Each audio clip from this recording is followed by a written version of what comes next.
Hello grade 10 students. In this video, you will be able to learn about our lesson 4.1, which is the third type of conic section, and that is what we call the ellipse. So for our goal, first is for you to be able to define and illustrate the parts and properties of an ellipse. Second is for you to be able to graph an ellipse with its center at the origin, 0, 0. And lastly, to find the equation of an ellipse with its center at the origin, 0, 0, given certain conditions. Let us first define an ellipse. What do we mean by ellipse? An ellipse is the set of all points with the coordinates x, y in a plane, the sum of whose distances from two distinct points, which are what we call the foci, and that is constant. So if we're going to illustrate an ellipse, it is an oval, so oblong po siya, and our distance from focus to a point, okay, is what we call d1 plus d2, which is the distance of that point to our second focus, is what we call the constant. And we have different parts of an ellipse. So the major parts are the following: the major axis, the vertex, the center, and the minor axis. But we have other parts of an ellipse that I'm going to discuss also. Now let's go to the different parts of an ellipse. But before that, let us have the Pythagorean formula. And let us A is greater than B, wherein A and B is greater than 0. And we have C is equal to the square root of A squared minus B squared. That is from the formula of Pythagorean theorem. Therefore, C squared is equal to A squared plus B squared. So what do we mean by A, B, and C? So those are the variables that we're going to use in the ellipse, and they are related to each other. In finding the equation of an ellipse, in derivation, you are going to use this formula or the Pythagorean theorem. Now, let us discuss the first part of an ellipse, which is what we call the focus. So, an ellipse has two foci. Foci is the plural form of focus. We have point 1, which is F1, that is our focus 1, and we have F2, which is the second point, which is also our focus 2. If we're going to take a look at the ellipse, we have two parabola. If we're going to divide that equally, meron tayong dalawang parabola. So it means when a parabola has one focus, ibig sabihin ang ellipse ay merong dalawang focus. The foci always lie on the major axis. What do we mean by major axis? I will discuss it later. Next is what we have, the center, the midpoint between the two foci. It means that the center divides the focus or the foci into two equal parts. The major and minor axis intersect at this point at 90 degrees. And the distance from focus to center is denoted by C. So, ibig sabihin, from F1, which is our focus 1, to center is denoted by C. Similarly, from F2 to center, it is also C. That's why if we're going to get the length of F1 to F2 or the length of our foci, it is equal to 2C. Okay, so it is equal to 2C. Let me write that. So from F1 to F2 is equal to 2C. Next is what we call the principal axis. It is the line through the foci. Okay, again, F1 and F2, or point F1 and point F2 of an ellipse. It passes through. And take note, this is a line. It is a line. So this is what we call the principal axis. It can be extended. That's why it is a line. That green line, that is our principal axis. Next is what we call the major axis. It is the distance between the end vertices. The center divides the major axis into two equal halves. Each half is called the semi-major axis, or what we call also the major radius, represented by A. So when we say major axis, it is along the principal axis. Yun nga lang, it is only a segment. Okay? So, it is only a segment. When we say principal axis, it is a line that passes through the focus. But when we say major axis, it is just a line segment that passes through the focus. And it is denoted by A. So, yung naka-red na dashes, yun po yung ating major axis. Now, let us have the next one, which is what we call the vertices. It is the point where the ellipse intersect the principal axis. So, yun po yung points natin, the pink one. So, those are the vertices. Sabi dyan, it intersect the principal axis and the ellipse. So, as you can see, the ellipse and the principal axis intersect at this point. So, yun yung tinatawag nating vertices. Okay? Next is, in other words, the two extreme points that form the major axis are what we call the vertices. Diba? Ito yung ating major axis and it is just a line segment. So, ibig sabihin, kung saan nag-meet si major axis at si ellipse, yun yung tinatawag nating vertices. Let us name those points as point A and point B. Therefore, point A and point B are our vertices. Next is what we call the, anyway, this is denoted, the major axis daw, or the semi-major axis is denoted by A. So, that means from point A to our center, that is denoted by A. Similarly, from point B to our center, it is also A. Because always remember that center to our vertices are equidistant. Ibig sabihin, equal distance si point A to center and point B to our center. And also, from F1, the focus also. So, ibig sabihin, si F1 to center is equal to F2 to center. Equidistant po sila. Next is what we call the minor axis. So, kung meron tayong major axis, meron din tayong minor axis. It is the distance between the end co-vertices. Center divides the minor axis into two equal halves. Each half is called the semi-minor axis or minor radius. And it is represented by small letter B. So, ang major axis po natin is yung mahaba, 'di ba? Yung oval natin is oblong. So, meron tayong, yung major axis is yung mahaba, at yung minor axis naman is yung perpendicular sa ating major axis. And, dadaan po siya sa center. Ang tawag po natin dyan ay minor axis at minor radius. And it is denoted by small letter B. Okay? Itong green na line segment, it is also a line segment. Ang minor axis at major axis ay line segment. So, this is our minor axis. And this is denoted by B. It means that the center to the co-vertices is denoted by B.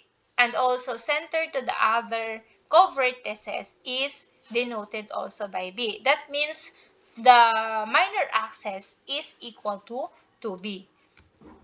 Next is what we called the co-vertex. So, meron tayong tinatawag na vertices and co-vertices. So, pag sinabi natin co-vertices, kay minor axis po siya. It is the point where the ellipse intersect the minor axis. Take note of that. When we say vertices, those are the points that intersect the major axis. Pero pag co-vertices, those are the points that intersect the minor axis. In other words, the two extreme points that form the minor axis are the co-vertices. So, yung black points na yan, let us denote that as point C and point B. Hindi lang nila ilagay. Pero, lagyan natin point C and point D. Kasi ang ating the vertices ay point A and point B. So, ito si C, ito si point D. Next is what we call the latus rectum. The latus rectum of the ellipse passes through the focus of the ellipse. So when we say latus rectum, same with the parabola, it passes through the focus. Now, if ellipse has two foci, definitely we have two latus rectum. Okay? We have two latus rectum. And take note, one latus rectum has two endpoints. Therefore, in an ellipse, we have four endpoints of latus rectum. Okay? Each latus rectum cuts the ellipse of two distinct points, yun yung endpoints. And the latus rectum is parallel to the directrix of the ellipse. The directrix is outside the ellipse. So if we're going to illustrate the latus rectum, let me draw the latus rectum. Ito po siya. So it passes through. That means nandito si latus rectum.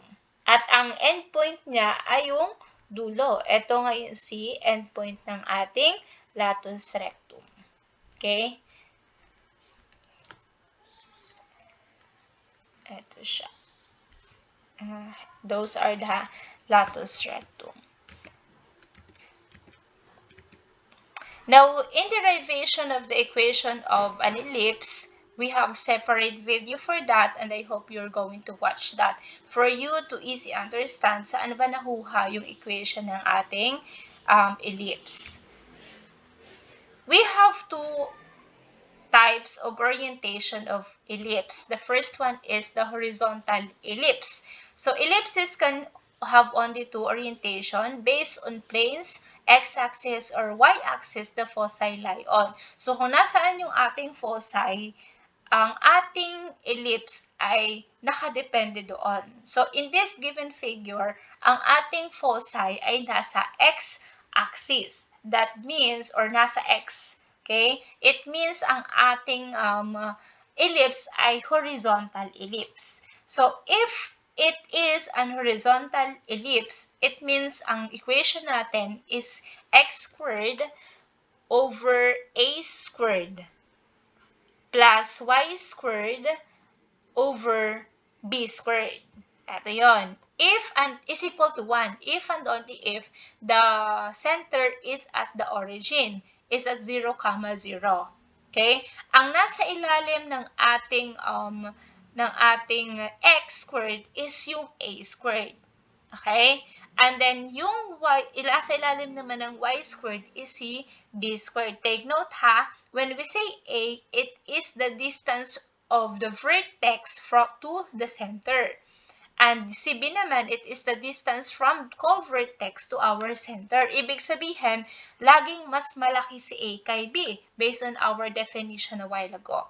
Now, if the center is h, k, therefore our equation of horizontal ellipse is x minus h squared over a squared plus y minus k squared over b squared is equal to 1. Kasi nga ang ating center is h, k, therefore may value na si h, k. Now, bakit sa ating center is 0, 0, naging x squared and y squared na lang? Because if we're going to substitute it by 0, di ba wala na yan, no value na yan. So, ang matitira na lang is x squared and we have y squared. Therefore, the numerators of the equation of an ellipse with centers 0, 0 will be this one. Take note, it is always equal to 1. And this is our what we call the standard form. Iba pa yung general form ng ellipse. Moving on to the next one is the vertical ellipse. So, kanina, horizontal, it means the foci lie on the x-axis. Now, if the foci lie on the y-axis, magiging vertical ellipse na po siya. Okay? So, ang foci natin ay nasa y-axis. Ang ibig sabihin, ang direction ng ellipse natin ay pahaba, pataas. Yung pahaba niya pataas. Mas mahaba yung pataas. Sa horizontal, mas mahaba yung pa-x, yung sa x-axis.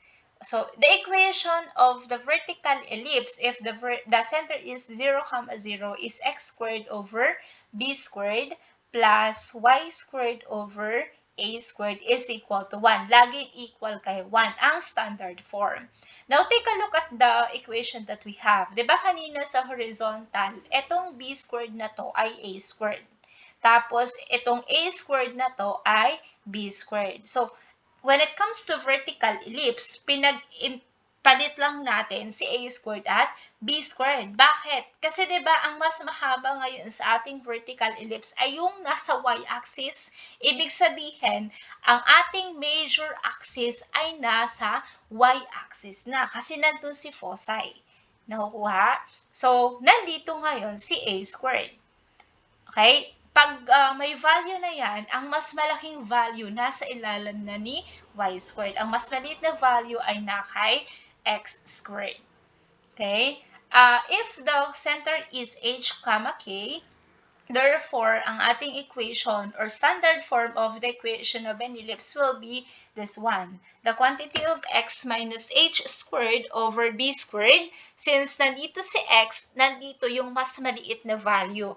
Okay? Yung b natin, b squared.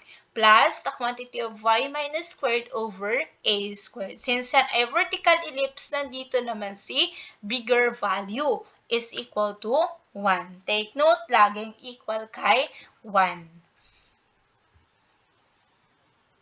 Now, let us discuss the different properties of an ellipse. So, it is already discussed in different parts, pero i-discuss ulit natin para mas malinaw.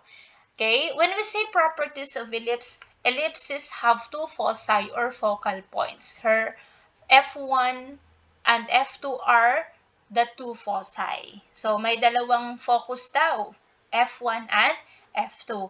An ellipse has a center and two axes, major axis and a minor axis. So, pag major axis again, pag semi-major axis, it is denoted by A, and semi-minor axis, it is denoted by B. How about the distance from focus to center? How do we denote F1 to center? It is C. Ganon din sa F2 to center. It is also C. The center is always 0, 0, of course, if it is the origin. AB, this is, we don't have any figure for this. So, the sum of the distances between any point on the ellipse and the focal point is constant daw and is equal to the total length of the major axis. So, ibig sabihin po, yung D1 to D2 is equal to 2A. Ibig sabihin, constant siya. Okay po? Next is the eccentricity value of all ellipses is always less than 1. So, ang eccentricity daw, yung flatness of the ellipse is always less than 1. Kasi kapag nag-0 siya, it is definitely a circle. Next is, here are the different parts of the ellipse with its formula. Pero in the given example na ibibigay ko sa separate video, aalamin natin kung paano makukuha itong mga to at i-analyze natin. So, if the horizontal or ellipse, we have again the foci is on the x-axis, ibig sabihin, ito yung ating equation. This is for vertex h, k. Pero kapag, center h, k. Kapag center 0, 0, tanggalin lang natin si h, okay? Wait, may mali dyan. So, tingnan natin. Ito magiging h squared yan. Okay. Okay. So, x minus h squared, y minus k squared kung h, k yung ating center. Pero kung yan ay 0, 0, tanggalin lang natin yan. Ang matitira na lang ay x squared and y squared. And always remember, it is equal to 1. So, kapag vertical ellipse naman, magiging squared yan. So, x minus squared over b squared. So, mag-i-interchange. Mas maliit yung nasa ilalim ni x squared. So, eto, tanggalin lang natin minus x minus h minus k. So, kapag, again kapag horizontal, nandito si a squared sa ilalim ni x at nasa ilalim ni y si b squared. Kapag vertical, nasa ilalim ni XCB squared at nasa ilalim ni YCA squared. How are we going to get the vertices? Here are the formula. Again, you're not going to memorize this, but you have to familiarize. Okay, so in separate video, i-explain ko po yan ng detailed. Foci naman, ito yung formula, major axis. And the minor axis, we can get the equation, the location, the length, and the endpoints. Next is the y-intercept. Since dadaan siya sa ating y-axis at x-axis, magkakaroon tayo ng y-intercept at x-intercept. Now, in directrices naman, we have two directries. Ang ating magiging directress ay nasa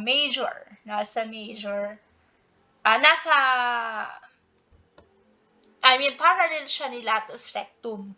Okay, so when we say latus rectum naman, we can get the equation, the direction, the length, and the endpoints. Ito yung formula. And we can also get the permissible values. So yun, iisa-isahin natin. And the next one is the eccentricity of an ellipse. What do we mean by eccentricity? The eccentricity of an ellipse measures how flat or round an ellipse is. The more flat an ellipse is, the greater its eccentricity, and the more round it is. Its eccentricity is closer to 0.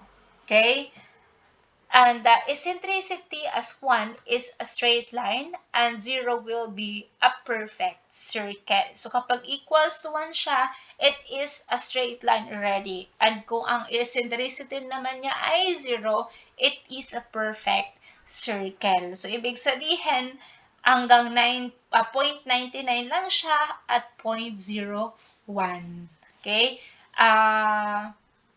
Eccentricity is always less than 1 and of course greater than 0. Next here is the formula on how to determine the eccentricity of an ellipse. It is denoted by E and the formula is C over A. Yung C again natin is the distance from focus to our center and A is the distance from vertex to our center or the semi-major axis. Now, here are some illustration of the eccentricity of the ellipse. Diba pag 0, pag E is equal to 0 daw, it is a perfect circle. Okay? So, habang lumalaki yung ating eccentricity, nagiging flat yung ating ellipse. Sa paliit siya, it is closer to a perfect circle. Alright? So that will be all for this video. Kindly watch the next video, which is all about the different parts on the graphing a ellipse or an ellipse.